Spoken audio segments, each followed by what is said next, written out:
चारों तरफ से पहाड़ियों से घिरा जम्मू का ये राजौरी शहर जो है 150 किलोमीटर दूर है जम्मू सिटी से। यूं तो जो इलाका है वो ठंडा इलाका है, लेकिन इस वक्त हवा जो है वो गर्म है। हवा क्यों गर्म है? क्योंकि चुनाव को एक हफ्ते से भी कम का समय रह गया है और इस चुनाव से तय होगा देश में कौन आने वाले समय में सत्ता में आएगा।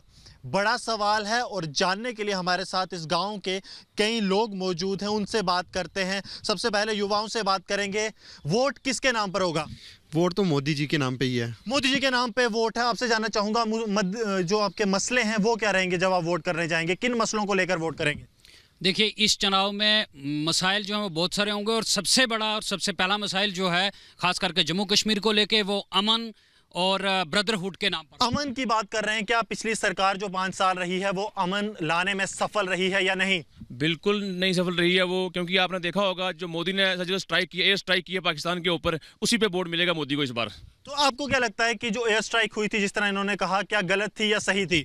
ना मुझे एयर स्ट्राइक का गलत का कहना है ना सही का कहना। मुझे ये कहना है कि हमारी जो हिंदुस्तान की गवर्नमेंट थी उसने क्या किया, उसने कोई काम नहीं किया ज़मीन पर। जितने वादे किए थे उन वादों को वो पूरा नहीं कर पाए, इसलिए लोग ये स्ट्राइक पर वोट नहीं देंगे। लोग देखेंगे ज़मीन पर इन्होंने जो वादे किए पूरे किए कि नहीं किए, उस पर वोट देंगे। वोट किसके नाम पे? वोट हम जो सेकुलर फोर्सेस होगी जो काम करेंगी हम उनको देंगे। इस वक्त मुझे लगता है कि कांग्रेस ही बेस्ट रहेगी।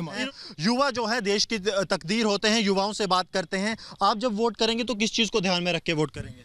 हम यही चाहते हैं कि हमारी कंट्री डेवलप हो, हमारी स्टेट डेवलप हो, तो इसलिए हम बीजेपी को ही वोट देंगे। आपको लगता है कि पिछले 5 साल में जो है काम हुआ है इसलिए आप वोट देंगे? हाँ, हुआ तो है। तो फिर वोट आपका हमारा मोदी जी को ही है। तो प्रधानमंत्री नरेंद्र मोदी को वोट है। हालांकि कुछ लोग जो हैं सांसद से ज़रूर नाराज़ हैं। आपसे जानना चाहूँगा, इलाके को ध्यान में रखते हुए, देश को ध्यान में रखते हुए आपकी वोट में प्राथमिकता कौन रहेगा? बीजेपी। आपसे जानना चाहूँगा, वोट में प्राथमिकता कौन? बीजेपी। तो भारतीय जनता पार्टी को युवा जहां एक तरफ वोट दे रहे हैं, वहीं कुछ लोगों का ये भी कहना है कि जो पिछले 5 साल में सांसद नदारद रहे हैं उसकी कहीं ना कहीं कमी इन लोगों को खल सकती है। लेकिन दोनों चीज़ों के बीच जो एक बात तय है कि हवा गर्म है, क्योंकि चुनाव आने वाले हैं। कैमरामैन गौरव साहनी के साथ Gursimran Singh, Republic media network.